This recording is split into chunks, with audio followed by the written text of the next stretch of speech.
What's up everyone? Welcome back again to my YouTube channel. Ngayon pag-usapan natin kung paano nga bang makakatulong ang ating kapatid, okay, sa pamilya, sa ating pagninegosyo.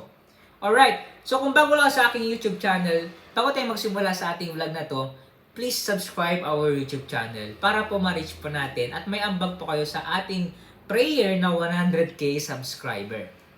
Pag na-reach po natin yung 100k subscriber ay magpapa-giveaway po tayo. Ngayon, balik mo tayo sa ating topic ngayon na paano nga ba makakatulong yung ating mga kapatid sa ating pagninegosyo.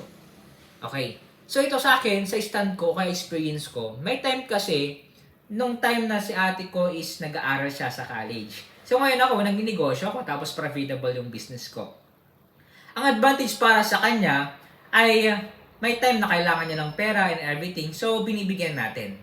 Tapos, meron din time na bumagsak ako sa business and everything. So, wala rin akong budget nan. So, ngayon, si ate ko may trabaho na. So, ngayon, siya naman yung parang bumabawi. Okay? Kumbaga, give and take. Kaya, blessing na meron tayong na meron tayong kapatid. Yes, minsan mag-aaway ko yun because of the hindi magkaintindihan, magkaunawaan. Pero, lagi natin isipin na pamilya pa rin natin siya.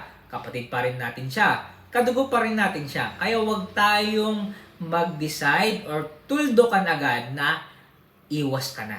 Kailangan natin ang ating mga kapatid. Okay? Especially in the worst scenario. Lalo na kung talagang grabe yung problema. Wasak. Kailangan natin ang pamilya natin. Kailangan natin ang ating kapatid. Dahil in the future, pag wala na yung nanay at tatay mo, kayo ang magkakasama. Kayo ang magtutulungan. Kaya pag may kapatid ka, alagaan mo, intindihin mo, i-appreciate mo. At the same time, baka in the future, magiging kasama mo siya. O kaya naman, pwede mong turuan yung kapatid mo para kung paano magsimula ng negosyo. Okay? Dahil possible na ma-inspire yan.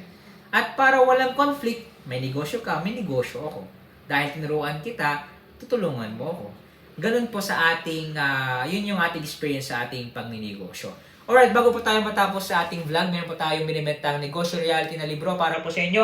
Para po sa mga bagong magsisimula ng negosyo, para po sa inyo to. At the same time, may mga problema sa businesses, o kaya naman bago ka pa lang at naghahanap ka ng librong babasahin. Para po to sa inyo. At medyo mahal nga lang po ito, pero worth it po ito. At makakatulong po ito. At dito nyo po malaman kung bakit mahal itong libro na to. Kung sino pong bumili sa ating libro, click nyo lang po doon sa description yung ating Facebook page official po natin at mag-message lang po kayo. At asakasuhin po namin yan agad at pag-usapan po natin kung paano natin i-deliver agad ang inyong libro na order. Salamat po sa inyong panonood. Ingat-ingat po tayong lahat.